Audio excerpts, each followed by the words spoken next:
हर दिन है कहानी। आज की कहानी का शीर्षक है चीलें। इसके लेखक हैं प्रसिद्ध साहित्यकार, रचनाकार, कहानीकार भीष्म साहनी। आवाज़ प्रज्ञा पांडे की। चील ने फिर से झपट्टा मारा है। ऊपर आकाश में मंडरा रही थी जब सहसा अर्धवृत्त बनाती हुई तेजी से नीचे उतरी और एक ही झपट्टे में मांस के लोथड़े को पंजों में दबोचकर फिर से वैसा ही अर्धवृत्त बनाती हुई ऊपर चली गई। वह कब्रगाह के ऊंचे मुनारे पर जा बैठी है और अपनी पीली चोंच मांस के लोथड़े में बार बार गाड़ने लगी है। कब्रगाह के इर्द गिर्द दूर तक फैले पार्क में हल्की हल्की धुंध फैली है। वायुमंडल में अनिश्चय सा डोल रहा है। पुरानी कब्रगाह के खंडहर जगह जगह बिखरे पड़े हैं। इस धुंधलके में उसका गोल गुंबद और भी ज़्यादा बृहदाकार नज़र आता है। यह मकबरा किसका है, मैं जानते हुए भी बार बार भूल जाता हूँ। वातावरण में फैली धुंध के बावजूद इस गुंबद का साया घास के पूरे मैदान को ढके हुए है जहाँ मैं बैठा हूँ, जिससे वायुमंडल में सूनापन और भी ज़्यादा बढ़ गया है और मैं और भी ज़्यादा अकेला महसूस करने लगा हूँ। चील मुनारे पर से उड़कर फिर से आकाश में मंडराने लगी है। फिर से न जाने किस शिकार पर निकली है। अपनी चोंच नीची किए, अपनी पैनी आँखें धरती पर लगाए फिर से चक्कर काटने लगी है। मुझे लगने लगा है जैसे उसके डैने लंबे होते जा रहे हैं और उसका आकार किसी भयावह जंतु के आकार की भांति फूलता जा रहा है। न जाने वह अपना निशाना बांधती हुई कब उतरे, कहाँ उतरे। उसे देखते हुए मैं त्रस्त सा महसूस करने लगा हूँ। किसी जानकार ने एक बार मुझसे कहा था कि हम आकाश में मंडराती चीलों को तो देख सकते हैं, पर इन्हीं की भांति वायुमंडल में मंडराती उन अदृश्य चीलों को नहीं देख सकते जो वैसे ही नीचे उतर कर झपट्टा मारती हैं और एक ही झपट्टे में इंसान को लहूलुहान करके या तो वहीं फेंक जाती हैं या उसके जीवन की दिशा मोड़ देती हैं। उसने यह भी कहा था कि जहाँ चील की आँखें अपने लक्ष्य को देखकर वार करती हैं, वहाँ वे अदृश्य चीलें अंधी होती हैं और अंधाधुंध हमला करती हैं। उन्हें झपट्टा मारते हम देख नहीं पाते और हमें लगने लगता है कि जो कुछ भी हुआ है उसमें हम स्वयं कहीं दोषी रहे होंगे। हम जो हर घटना को कारण की कसौटी पर परखते हैं, हम समझने लगते हैं कि अपने सर्वनाश में हम स्वयं कहीं जिम्मेदार रहे होंगे। उसकी बातें सुनते हुए मैं और भी ज़्यादा विचलित महसूस करने लगा था। उसने कहा था, जिस दिन मेरी पत्नी का देहांत हुआ, मैं अपने मित्रों के साथ बगल वाले कमरे में बैठा बतिया रहा था। मैं समझे बैठा था कि वह अंदर सो रही है। मैं एक बार उसे बुलाने भी गया था कि आओ, बाहर आओ, आकर हमारे पास बैठो। मुझे क्या मालूम था कि मुझसे पहले ही कोई अदृश्य जंतु अंदर घुस आया है और उसने मेरी पत्नी को अपनी जकड़ में ले रखा है। हम सारा वक्त इन अदृश्य जंतुओं में घिरे रहते हैं। अरे यह क्या, शोभा पार्क में आई है। हाँ, शोभा ही तो है। झाड़ियों के बीचों बीच वह धीरे धीरे एक ओर बढ़ती जा रही है। वह कब यहाँ आई है और किस ओर से, इसका मुझे पता ही नहीं चला। मेरे अंदर ज्वार सा उठा। मैं बहुत दिन बाद उसे देख रहा था। शोभा दुबली हो गई है, तनिक झुक कर चलने लगी है, पर उसकी चाल में अभी भी पहले सी कमनीयता है। वही धीमी चाल, वही बांकापन जिसमें उसके समूचे व्यक्तित्व की छवि झलकती है। धीरे धीरे चलती हुई वह घास का मैदान लांघ रही है। आज भी बालों में लाल रंग का फूल ढके हुए है। शोभा, अब भी तुम्हारे होठों पर वही स्निग्ध सी मुस्कान खेल रही होगी जिसे देखते मैं थकता नहीं था।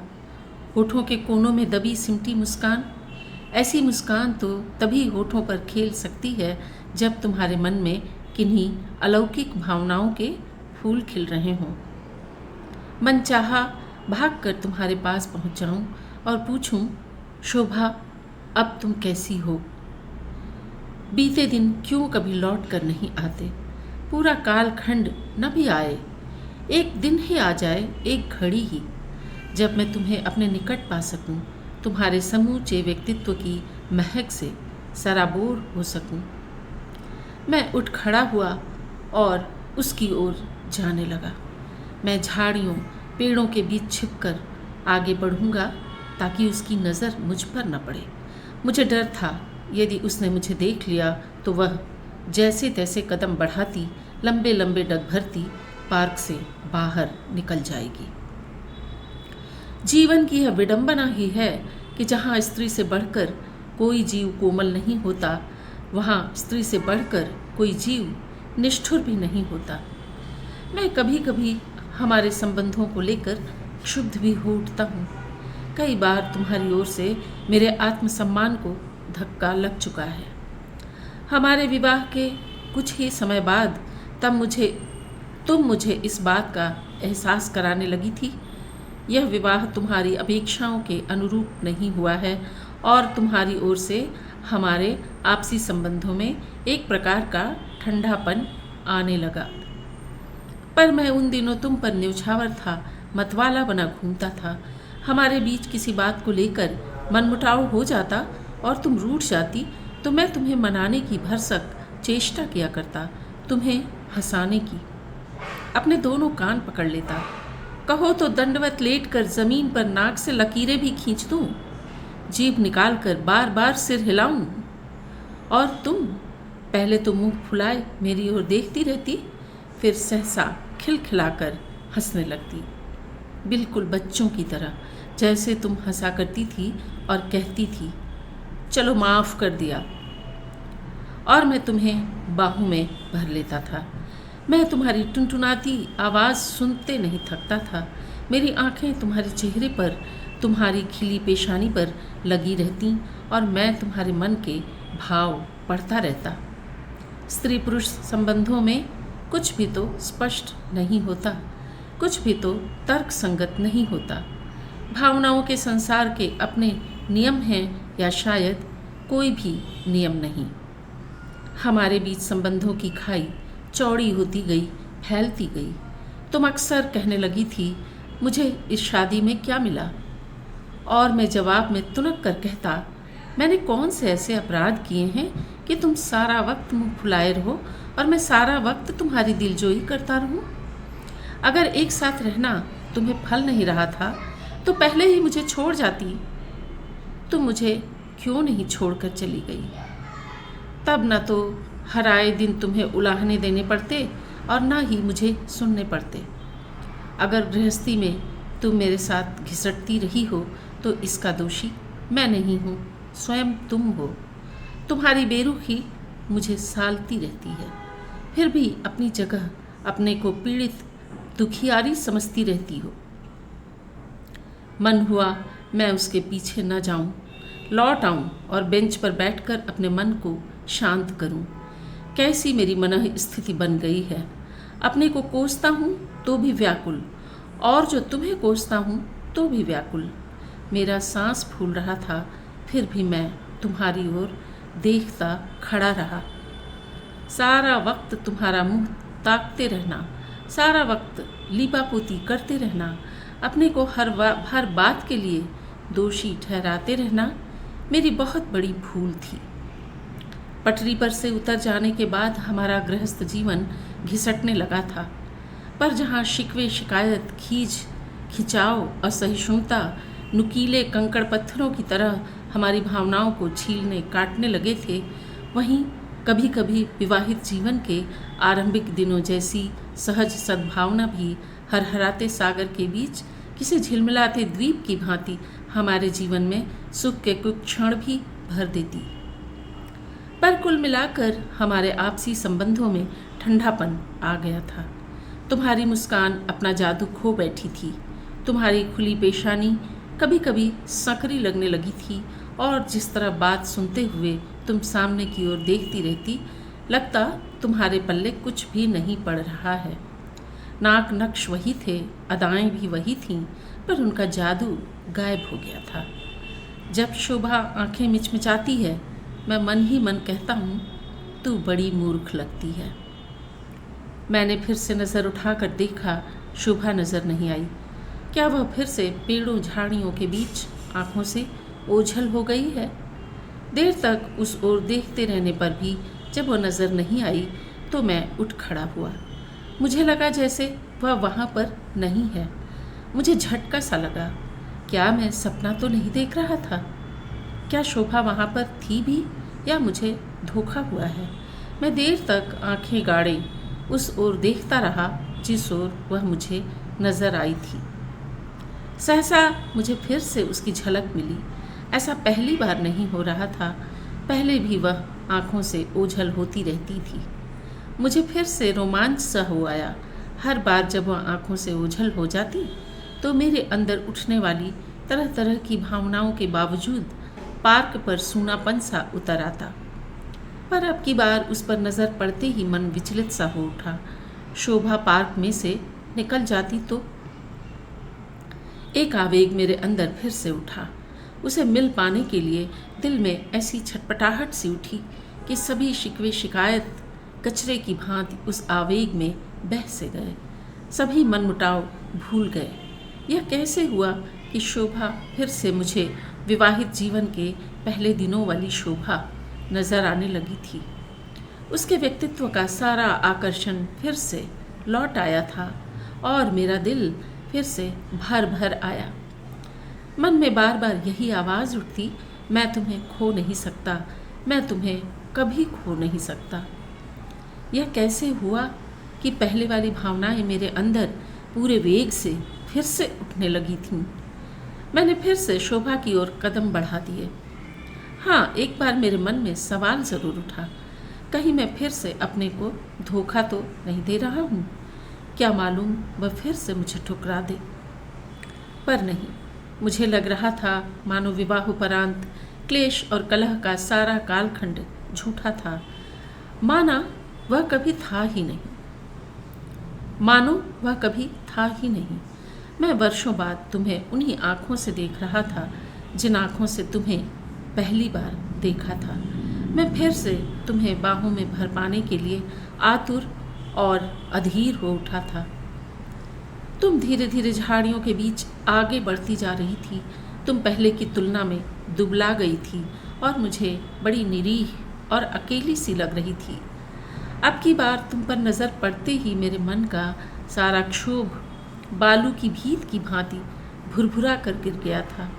तुम इतनी दुबली, इतनी निसहाय सी लग रही थी कि मैं बेचैन हो उठा और अपने को धिक्कारने लगा। तुम्हारी सुनक सी काया कभी एक झाड़ी के पीछे तो कभी दूसरी झाड़ी के पीछे छिप जाती। आज भी तुम बालों में लाल रंग का फूल टाँकना नहीं भूलती थी। स्त्रियां मन से क्षुब्ध और बेचैन होते हुए भी बन संवर कर रहना नहीं भूलती। स्त्री मन से व्याकुल होगी तो भी साफ सुथरे कपड़े पहने, संवरे संभले बाल, नाक नक्शिक से दुरुस्त होकर बाहर निकलेगी, जबकि पुरुष भाग्य का एक ही थपेड़ा खाने पर फूहड़ हो जाता है। बाल उलझे हुए, मुंह पर बढ़ती दाढ़ी, कपड़े मुचड़े हुए और आंखों में वीरानी लिए भिखमंगों की तरह घर से बाहर निकलेगा। जिन दिनों हमारे बीच मनमुटाव होता और तुम अपने भाग्य को कोसती हुई घर से बाहर निकल जाती थी, तब भी ढंग के कपड़े पहनना और चुस्त दुरुस्त बनकर जाना नहीं भूलती थी। ऐसे दिनों में भी तुम बाहर आंगन में लगे गुलाब के पौधे में से छोटा सा लाल फूल बालों में टाँकना नहीं भूलती थी, जबकि मैं दिन भर हाँफता किसी जानवर की तरह एक कमरे से दूसरे कमरे में चक्कर काटता रहता था। तुम्हारी शॉल तुम्हारे दाएं कंधे पर से खिसक गई थी और उसका सिरा ज़मीन पर तुम्हारे पीछे घिसटने लगा था, पर तुम्हें इसका भास नहीं हुआ क्योंकि तुम पहले की ही भांति धीरे धीरे चलती जा रही थी, कंधे तनिक आगे को झुके हुए। कंधे पर से शाल खिसक जाने से तुम्हारी सुडौल गर्दन और अधिक स्पष्ट नजर आने लगी थी। क्या मालूम तुम किन विचारों में खोई चली जा रही हो? क्या मालूम हमारे बारे में, हमारे संबंध विच्छेद के बारे में ही सोच रही हो? कौन जाने किसी अंतः प्रेरणावश मुझे ही पार्क में मिल जाने की आशा लेकर तुम यहाँ चली आई हो। कौन जाने तुम्हारे दिल में भी ऐसी ही कसक, ऐसी ही छटपटाहट उठी हो जैसी मेरे दिल में। क्या मालूम भाग्य हम दोनों पर मेहरबान हो गया हो, और नहीं तो मैं तुम्हारी आवाज़ तो सुन पाऊँगा, तुम्हें आँख भर देख तो पाऊँगा। अगर मैं इतना बेचैन हूँ तो तुम भी तो निपट अकेली हो और न जाने कहाँ भटक रही हो। आखिरी बार संबंध विच्छेद से पहले तुम एकटक मेरी ओर देखती रही थी, तब तुम्हारी आंखें मुझे बड़ी बड़ी सी क्यों लगी थीं, पर मैं उनका भाव नहीं समझ पाया था। तुम क्यों मेरी ओर देख रही थी और क्या सोच रही थी? क्यों नहीं तुमने मुंह से कुछ भी कहा? मुझे लगा था तुम्हारी सभी शिकायतें सिमटकर तुम्हारी आँखों के भाव में आ गई थीं। तुम मुझे निस्पंद मूर्ति जैसी लगी थी और उस शाम मानो तुमने मुझे छोड़ जाने का फैसला कर लिया था। मैं नियमानुसार शाम को घूमने चला गया था। दिल और दिमाग पर भले ही कितना ही बोझ हो, मैं अपना नियम नहीं तोड़ता। लगभग 1.5 घंटे बाद जब मैं घर लौटा तो ड्योढ़ी में कदम रखते ही मुझे अपना घर सूना सूना लगा था, और अंदर जाने पर पता चलता कि तुम जा चुकी हो। तभी मुझे तुम्हारी वह एकटक नज़र याद आई थी, मेरी ओर देखती हुई। तुम्हें घर में ना पाकर पहले तो मेरे आत्मसम्मान को धक्का सा लगा था कि तुम जाने से पहले न जाने क्या सोचती रही और अपने मन की बात मुंह तक नहीं लाई। पर शीघ्र ही उस वीरान घर में बैठा मैं मानो अपना सिर धुनने लगा था। घर भाएं भाएं करने लगा था। अब तुम धीरे धीरे घास के मैदान को छोड़कर चौड़ी पगडंडी पर आ गई थी, जो मकबरे की प्रदक्षिणा करती हुई पार्क के प्रवेश द्वार की ओर जाने वाले रास्ते से जा मिलती है। शीघ्र ही तुम चलती हुई पार्क के फाटक तक जा पहुंचोगी और आंखों से ओझल हो जाओगी। तुम मकबरे का कोना काटकर उस चौकोर मैदान की ओर जाने लगी हो, जहाँ बहुत से बेंच रखे रहते हैं और बड़ी उम्र के थके हारे लोग सुस्ताने के लिए बैठ जाते हैं। कुछ दूर जाने के बाद तुम फिर से ठिठकी थी। मोड़ आ गया था और मोड़ काटने से पहले तुमने मुड़कर देखा था। क्या तुम मेरी ओर देख रही हो? क्या तुम्हें इस बात की आहट मिल गई है कि मैं पार्क में पहुंच चुका हूं और धीरे धीरे तुम्हारे पीछे चला आ रहा हूं? क्या सचमुच इसी कारण ठिठक कर खड़ी हो गई हो, इस अपेक्षा से कि मैं भागकर तुमसे जा मिलूंगा? क्या यह मेरा भ्रम ही है या तुम्हारा स्त्री सुलभ संकोच कि तुम चाहते हुए भी मेरी ओर कदम नहीं बढ़ाओगी? पर कुछ क्षण तक ठिठके रहने के बाद तुम फिर से पार्क के फाटक की ओर बढ़ने लगी थी। मैंने तुम्हारी ओर कदम बढ़ा दिए। मुझे लगा जैसे मेरे पास गिने चुने कुछ क्षण ही रह गए हैं जब मैं तुमसे मिल सकता हूँ। अब नहीं मिल पाया तो कभी नहीं मिल पाऊँगा, और न जाने क्यों यह सोचकर मेरा गला रूंधने लगा था। पर मैं अभी भी कुछ ही कदम आगे बढ़ा था कि ज़मीन पर किसी भागते हुए साये ने मेरा रास्ता काट दिया।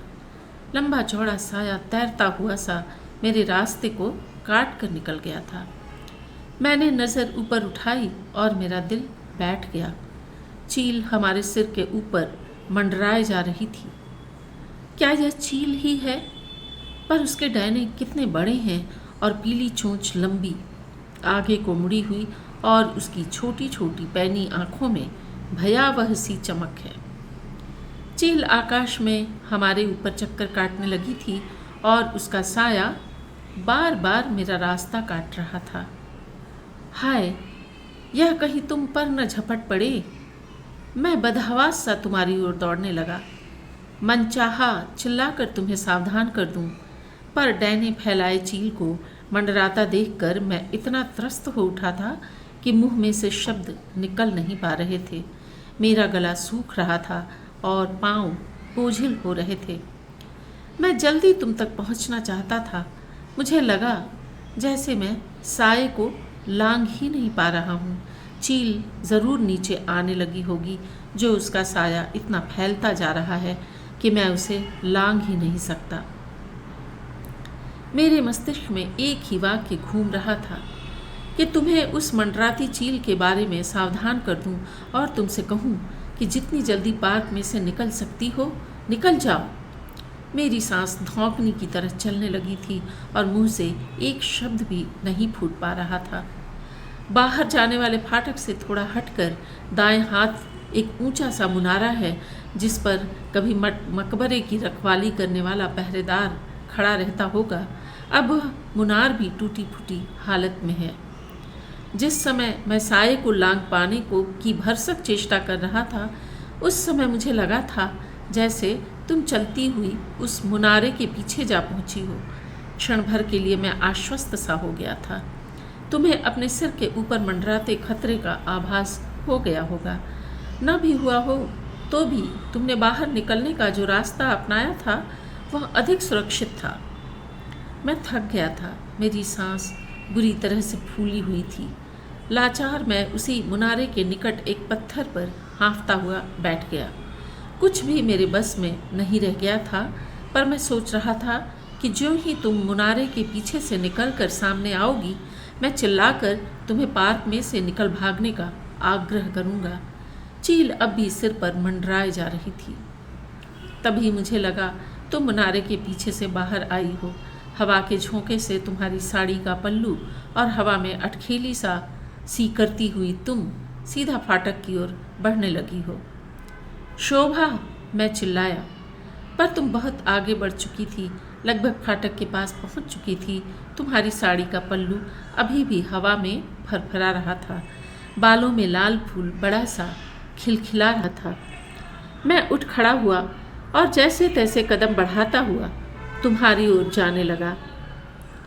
मैं तुमसे कहना चाहता था, अच्छा हुआ जो तुम चील के पंजों से बचकर निकल गई हो शोभा। फाटक के पास तुम रुकी थी और मुझे लगा था जैसे मेरी ओर देखकर मुस्कराई थी और फिर पीठ मोड़ ली थी और आंखों से ओझल हो गई थी। मैं भागता हुआ फाटक के पास पहुंचा था। फाटक के पास मैदान में हल्की हल्की धूल उड़ रही थी और पार्क में आने वाले लोगों के लिए चौड़ा खुला रास्ता भाएं भाएं कर रहा था। तुम पार्क में से सही सलामत निकल गई हो, यह सोचकर मैं आश्वस्त सा महसूस करने लगा था। मैंने नज़र उठाकर ऊपर की ओर देखा। चील वहाँ पर नहीं थी। चील जा चुकी थी। आसमान साफ था और हल्की हल्की धुंध के बावजूद उसकी नीलिमा जैसे लौट आई थी।